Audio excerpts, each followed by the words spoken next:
Hello दोस्तों, आप सभी को गणतंत्र दिवस की हार्दिक शुभकामनाएं।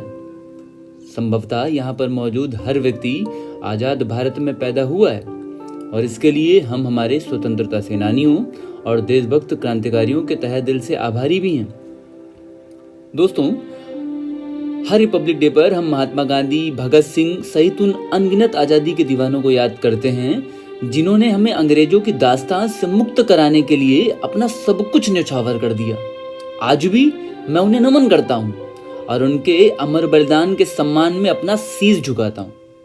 पर दोस्तों, आज मैं उन वीर सपूतों की कुर्बानियां नहीं गिनाने वाला और ना ही मैं उनके बलिदानों का लेखा जोखा देने वाला हूं, बल्कि आज मैं अपने देश के प्रति हमारे योगदान के बारे में कुछ आपसे बात करना चाहता हूं।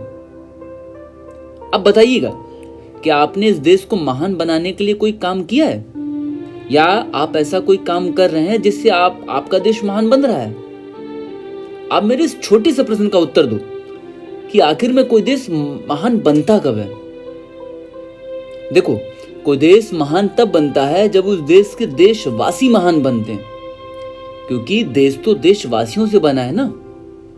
तो क्या हम भारत के वासी महान बन रहे हैं?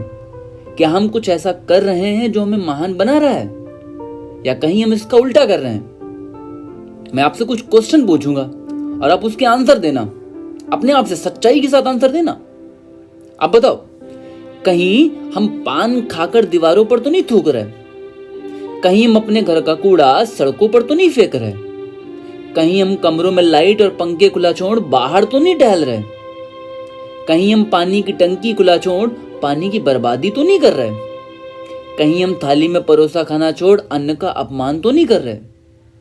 कहीं हम बड़ों के साथ बच्चों के साथ गलत तरीके से बात तो नहीं कर रहे?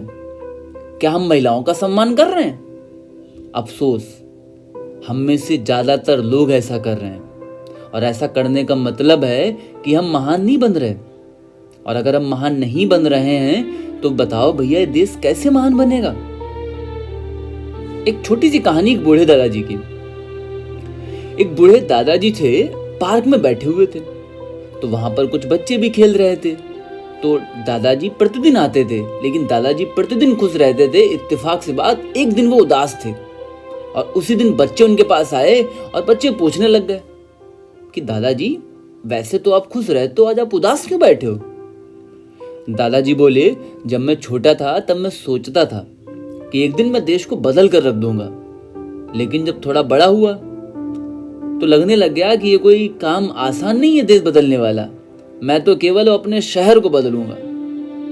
लेकिन जब कुछ और समय बीता तो फिर और लगा ये भी कोई आसान काम नहीं है।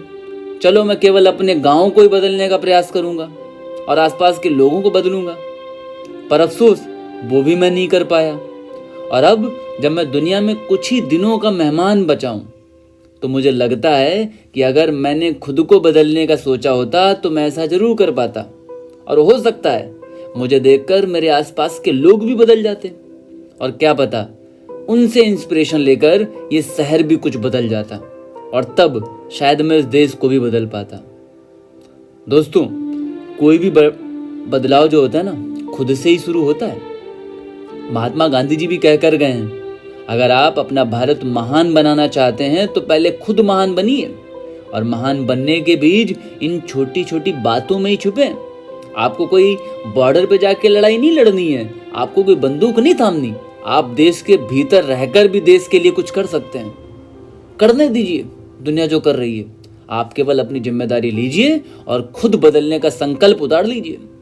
तो आज से आप क्या करने वाले हैं? आज से आप अपने आप से प्रण करें कि आप स्वच्छता रखेंगे, आप बिजली को बचाएंगे, आप पानी का संचय करेंगे, और आप अन्न का अपमान नहीं होने देंगे। यकीन मानिए, जब आप ऐसा करेंगे तब आप भारत को सचमुच महान बनने से नहीं रोक पाएंगे, और हम तब गर्व से कह पाएंगे कि मेरा भारत महान। अभी भी आपको कुछ मजा नहीं आया होगा, अभी भी आप समझ नहीं पा रहे होंगे कि वाकई स्वतंत्रता होती क्या है। तो ऐसे ही एक गुरुदेव जी थे, तो उन्हें भी लगा, तो उन्होंने, पता नहीं एक दिन उन्हें सुबह सुबह एकदम से क्या हो गया, उन्होंने कहा आज मैं आखिर जान के ही रहूंगा कि स्वतंत्रता क्या है, स्वाधीनता क्या है, आजादी है क्या आखिर। तो इन्होंने कहा इन शब्दों का अगर अर्थ जानना है तो देशवासियों से जाकर ही पूछते हैं कि देश में जितने सारे लोग रहते। तो उन्होंने क्या किया कि जितने सारे लोग देश में रह रहे थे ना, एक एक से जाकर उन्होंने पूछना चालू कर दिया। तो सबसे पहले उनकी मुलाकात होती है एक रिक्शा वाले चालक से। तो रिक्शा वाले चालक से पूछा भैया गुरुदेव जी ने कि बताओ भैया स्वतंत्रता का मतलब जानते हो या इसका महत्व जानते तो क्या है? तो रिक्शा वाला बोला देखिए गुरुदेव जी, अपन बंदा जब कमाई कम होने पर रिक्शे का भाड़ा नहीं चुका पाता है ना, तो रिक्शे का मालिक मेरा रिक्शा उठा ले जाता है और अब मुझे गालियां देने लगता है। उस दिन लगता है मेरे को कि मैं अभी भी बंधुआ मजदूर ही हूँ और मुझे उसी दिन देश गुलाम भी लगता है। लेकिन जिस दिन मुझे ज़्यादा सवारियां मिल गई, मैंने ज़्यादा रुपए पैदा कर लिए, मेरी फैमिली फूलों से खिल जाती है। उस दिन घर में मनचाहा खाना भी बन जाता है। हमारे तो उसी दिन स्वतंत्रता दिवस होता है। तो मेरे लिए स्वतंत्रता मतलब ज़्यादा सवारियां। गुरुदेव आगे बढ़े तो गुरुदेव को एक मुलाकात अब होती है मजदूर से। मजदूर से भी पूछा तो मजदूर बोला कैसी आज़ादी, किसकी आज़ादी? आज़ादी तो उनकी जो पहनते हैं खाकी और खादी। वे किसी का भी घर उजाड़ने को आज़ाद हैं। सच पूछिए वही तो अच्छी तरह से आबाद हैं। हम तो उनके घर बनाते हैं, चिलचिलाती दोपहर में बैठकर सूखी रोटी चबाते हैं। वे मनरेगा की मजदूरी में भी कमीशन काटने को आज़ाद हैं। हम तो आज तक गुलाम और बर्बाद हैं। मजदूर की बातें सुनकर गुरुदेव को पसीना आ गया। सामने से आते खाकी वर्दीधारी से उन्होंने आज़ादी का मतलब पूछा। तो वर्दीधारी भी बोला क्या बताएं श्रीमान, हम पर साहब मेहरबान, तो समझो हम ही आज़ाद और हम ही पहलवान। और साहब को खुश रखना मुझे आता है, इसलिए बंदा हर रोज भरा पूरा घर जाता है और हर रोज स्वतंत्रता दिवस मनाता है। गुरुदेव ने यही बात जाकर एक कागज के झंडे बेचने वाले से जाकर पूछी। तो कागज के झंडे बेचने वाला बोला उसे तो हर राष्ट्रीय पर्व का रहता है इंतजार, क्योंकि उसका झंडा बेचने से ही पलता है परिवार। जब छोटे छोटे बच्चे हाथ में कागज का तिरंगा उठाकर भारत माँ के जयकारे लगाते हैं, हम अभावों में भी स्वतंत्रता दिवस मनाते हैं। अब गुरुदेव को कुछ अभी भी समझ आ रही थी कि स्वतंत्रता है क्या भाई। वो फिर आगे बढ़े। अब जाकर उन्हें ये बात एक सरकारी कर्मचारी से पूछी। तो उसने मुस्कुराकर बोला स्वतंत्रता दिवस यानी कि काम से कुंटी और दफ्तर में छुट्टी। सड़क पर क्रिकेट खेलते हैं रामू, राजू, मकबूल और गुड्डू।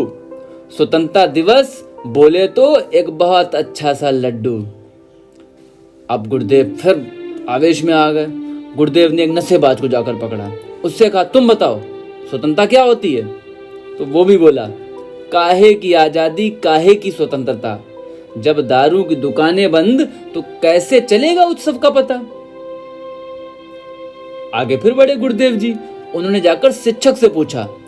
शिक्षक तो भैया ज्ञान देता ही है। अब शिक्षक आवेश में आ गया, बोलने लग गया आजादी हमारा जन्मसिद्ध अधिकार है, आजादी नहीं तो जीवन बेकार है।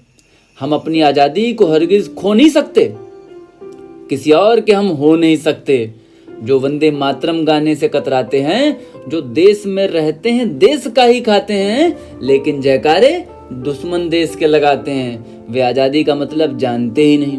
अब शिक्षक का आक्रोश देखकर गुरुदेव के दिल में गहराई से एक बात उतर गई। गुरुदेव बोले यहाँ तो सभी के अपने अपने अलग अलग ढंग हैं, अपने अपने महापुरुष, अपने अपने झंडे और रंग हैं। राजनीतिक दुकानों के लिए राज आगे, नीति पीछे, खुद ऊपर लेकिन देश नीचे है। अपनी सोच में कैद लेकिन आबाद हैं, क्योंकि क्या हम वाकई आजाद हैं?